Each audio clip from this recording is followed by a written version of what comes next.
Karena memang pada tahun 1948 sampai 1967, Bapak Ibu, ini kita belajar sedikit sejarah ya. Waktu itu ada perang Arab Israel tahun 1948. Israel merdeka 14 Mei 1948. Gaza dikuasai oleh siapa? Mesir. Tepi barat, Yerusalem Timur dikuasai oleh siapa? Yordania. Tidak pernah Palestina mendapatkan haknya. Jadi Bapak Ibu semua, saudara-saudara sebangsa dan setanah air yang kita cintai Indonesia ini, belajarlah sejarah. Kenapa ada konflik tahun 1948? Kita baru hebohnya sekarang. Karena itu saya tidak ingin bangsa kita ini berlarut-larut masuk dalam konflik yang sebetulnya ada dasar sejarahnya, ada dasar historisnya. Harusnya kita tahu dulu. Kenapa ada bangsa Israel? Bangsa Israel itu merdeka bukan karena mereka memerdekakan dirinya dengan begitu saja. Tetapi ada dasar resolusi dari PBB. PBB lah yang membagi dua tanah menjadi Arab Palestina dan Yahudi Palestina pada tahun 1947. Pada tahun 1948 ketika Israel resmi berdiri karena ada pembagian tanah, inilah yang menyebabkan adanya penyangkalan sejarah. Tidak ada pengakuan dari seperti Bapak ini, Bapak-bapak, karena apa? Karena sebetulnya Israel itu resmi dan keberadaannya diakui oleh banyak sekali negara di dunia. Artinya apa? Artinya keberadaannya legal. Gitu. Sejak tahun 1948. Betul, Nah, pertanyaan saya kenapa dianggap mengokupasi? Jelas-jelas tanah itu, Bapak, tahun 135 Masehi diubah namanya dari Yudea menjadi Syria Palestina. Oleh Kaisar Hadrian, orang Romawi. Orang Romawi saat itu menguasai tanah Yudea. Yudea artinya apa? Yehuda. Yehuda artinya apa? Anaknya Yakub. Yakub itu siapa? Israel. Gitu loh. Wilayah Israel saat ini sama persis dengan wilayah peta kalau Bapak lihat di tahun sebelum Masehi, sama persis Pak petanya. Ini saya mau meluruskan sedikit ini. Jangan sampai bangsa Indonesia yang nonton ini tiba-tiba, oh begitu gitu ya. Yuk kita lihat ya. Jangan tanggung-tanggung deh kalau mau 135 Masehi. Gimana kalau 1978 sebelum Masehi? Hah? Panika! 1978 sebelum Masehi. Lahirnya Nabi Ibrahim di Babilonia. Yang kemudian Abraham kalau kata orang Kristen, ya Avram kalau kata orang Ibrani, Ibrahim kalau kata orang kita adalah orang yang sama. Kemudian dia pindah dari Irak, tanah orang Arab, kemudian pindah kemana? Ke Hebron. Lalu kemudian dia bertemu dengan Sarah dan kemudian bertemu dengan Hajar. Dari Hajar kemudian akhirlah Ismail, dari Sarah kemudian akhirlah Ishak. Apa agama Nabi Ishak? Apa agama Nabi Ismail? Apa agama Nabi Ibrahim? Apa yang ditinggalkan? Kelihatan yang ditinggalkan oleh Ibrahim adalah Masjidil Aqsa untuk Nabi Ishak dan Masjidil Haram untuk Nabi Ismail. Sampai di sini sudah jelas.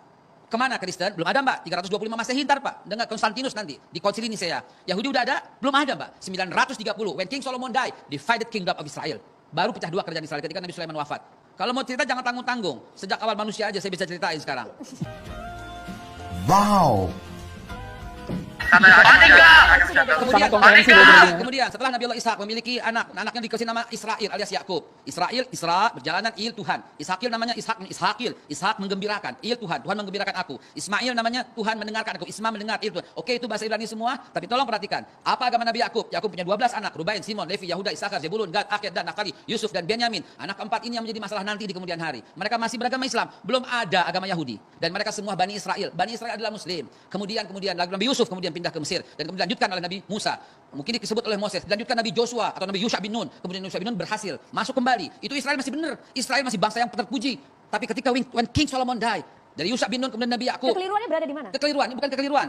Penyelewengan dia dari mana? Dari awal muasal ketika dia membangkang dengan Nabi Musa memaafkannya. Kemudian sampai Nabi Yusha bin Nun berhasil membawa kembali ke tanah Palestina, itu tanah yang disucikan, tanah yang dijanjikan. Kemudian ketika Nabi Sulaiman wafat, baru divided kingdom of Israel. Baru pecah dua, satu Yudea, kemudian satu Israel masih Islam. Kenapa masih Islam? Karena sampai Nabi Isa alaihissalam masih memegang agama Islam, sedangkan Yudea membunuh para nabi. Yahudi membunuh para nabi, Nabi Sam'un, Nabi Samuel, Nabi Zakaria, Nabi Yahya, semua dibunuh. Bahkan Yahudilah yang menuduh Bunda Suci Maria berzina dan kemudian memiliki anak haram. Dari situ ya posisinya ya. Lihatlah bangsa ini dari awal mula emang tukang membangkang. Lah kok ada orang yang membela Israel padahal PBB sudah mengutuknya. Baik. Bangsa kita deh. Presiden Jokowi, Bu Retno dengan diwakili oleh Pak Muldoko, oleh Pak Fajrul Rahman udah jelas loh Pak. Arahnya kemana tuh udah jelas, ikut serta menertibkan ketertiban dunia. Yang terjadi apa sekarang? Lah kok masih dibela gitu loh. Oke, Pak, Saya mau tanggapi dulu ya. Tadi baik, silakan. Pak Haikal bilang Israel itu sama dengan Islam juga. Nah harusnya nggak apa-apa dong umat Islam Israel saat ini tinggal di tanahnya Israel sendiri. beragama Islam. Sampai kapan? When King Solomon died, divided kingdom of Israel, and they built Judaism as a new religion. Gue gak ngerti, gue gak paham. Itu ada tulisan Ibraninya. Boleh dicek, boleh saya cek.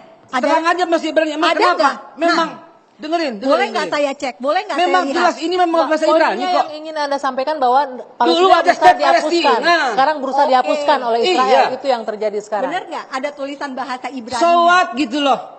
Memang bahasa Ibrani. Bahasa Ibrani. Iya, Karena Palestina, wilayah Palestina itu didiami oleh orang Yahudi. Monica jangan membodohi semua ya. Oke. Yahudi, Tahun dengerin, Yahudi, 135. Kristen, Islam hidup kompak rame-rame di bumi Palestina. Mereka bertempur sejak tahun 1948 dengan kedatangan bangsa terkutuk yang namanya Israel yang berasal dari Austria. Sampai detik ini, tetangga saya Yahudi, tetangga saya yang tinggal Nasrani, kami kompak rame-rame. Itu yang mesti dicatat.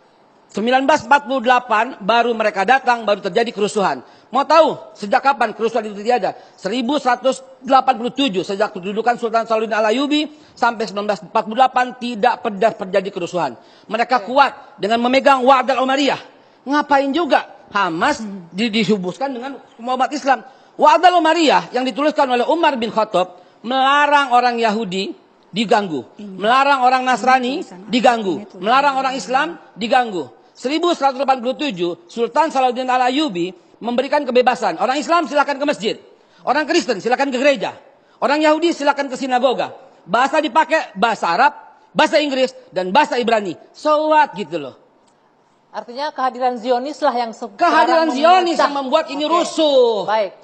Jadi di situ gitu masalahnya. Baik, kita masih akan lanjutkan Nggak, Monik, jangan perbincangan ini. macam-macam. Usai Saya juga jeda. punya koran dalam Sesaat berbahasa. lagi di dua sisi.